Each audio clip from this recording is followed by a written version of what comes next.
बर्फबारी बहुत ज़्यादा हो रही है और यहाँ पर विजुअलिटी भी बहुत कम है। माना गांव के पास हिमखंड के टूटने की वजह से कई लोगों के दबे होने की सूचना प्राप्त हुई। नमस्कार, मैं हूं प्रदीप फरसवान। आप देख रहे हैं गारंटी एक्सप्रेस। जब हमारे सैनिक दिन रात सरहदों पर मुस्तैद रहकर देश की रक्षा करते हैं तो हम अपने घरों में चैन की नींद सो पाते हैं। सशस्त्र सेनाओं के जवान न सिर्फ देश की सीमाओं की रक्षा करते हैं बल्कि मुसीबत के वक्त देवदूत बनकर आम जन की जान भी बचाते हैं।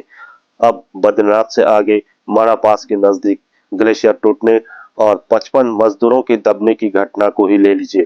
भारतीय सेना और आईटीबीपी के जवान यदि वहां पर मौजूद न होते तो न जाने कितने मजदूर बर्फ के नीचे दफन हो जाते, लेकिन सेना और आईटीबीपी के जवान देवदूत बनकर घटनास्थल पर पहुंचे और अपनी जान की परवाह किए बिना ग्लेशियर के मलबे में दबे मजदूरों को सकुशल बाहर निकालना शुरू किया।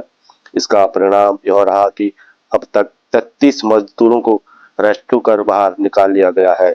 बाकी 22 मजदूरों की तलाश जारी है। सैल्यूट है सेना और आईटीबीपी के इन जवानों को, जिन्होंने विषम चुनौतियों में अपनी जान की परवाह किए बिना दूसरों की जान बचाई है। आसमान से भारी बर्फबारी हो रही है। जमीन पर 6 से 7 फीट मोटी बर्फ की चादर बिछी हुई है। विजिबिलिटी बहुत कम है। वातावरण में टेम्परेचर भी शून्य से नीचे है, पर सेना और आईटीबीपी के जवानों का हौसला बुलंद है। आप देख सकते हैं कि सेना और आईटीबीपी के जवान किस तरह की विषम चुनौतियों का डट कर सामना करते हुए जो लोग ग्लेशियर के मलबे में दबे हैं उन्हें बाहर निकालने का काम कर रहे हैं।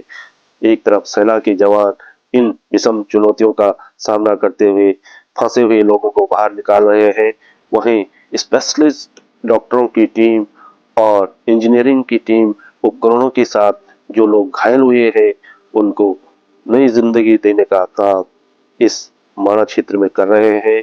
सलाम है भारतीय सेना और आईटीबीपी के इन जवानों के लिए जो मजदूरों को बाहर निकालने में जुटे हुए हैं।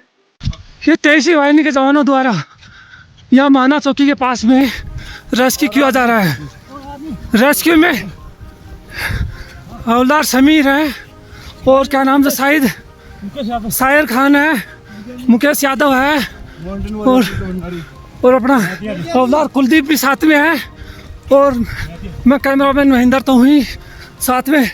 लेकिन करीब जवानों को 2 घंटे से लगातार रेस्क्यू किया जा रहा था, जब जाके 2 सिविल मजदूरों को अभी निकाला गया है और इससे पहले काफ़ी 10 सिविल मजदूरों को निकाला जा चुका है। बर्फबारी बहुत ज़्यादा हो रही है और यहाँ पर विजुअलिटी भी बहुत कम है, इसकी वजह से कुछ दिखाई नहीं दे पा रहा है। आराम से माना गांव के पास हिमखंड के टूटने की वजह से कई लोगों के दबे होने की सूचना प्राप्त हुई। इसके बाद भारतीय सेना की आइबेक्स ब्रिगेड ने सुबह 08 बजे से राहत और बचाव कार्यों को शुरू कर दिया। इस कार्य में 7 अफसर, 17 जेसीओ और 150 अन्य पद शामिल हुए हैं। रेस्क्यू टीम्स सुबह से ही चुनौतीपूर्ण परिस्थितियों में एवलांच में फंसे हुए लोगों को बचाने में जुटी हुई है। इस कार्य में हमारी रेस्क्यू टीमों के साथ साथ भारतीय सेना की स्पेशलाइज्ड मेडिकल टीम, जिसमें 3 डॉक्टर, 4 एम्बुलेंस और साथ ही इंजीनियरिंग टीम, जिसमें कि 4 स्पेशलाइज्ड इंजीनियर इक्विपमेंट शामिल हैं, दबे हुए लोगों को बचाने की कोशिश कर रहे हैं और माना और जोशीमठ के बीच का रास्ता खोलने की कोशिश कर रहे हैं।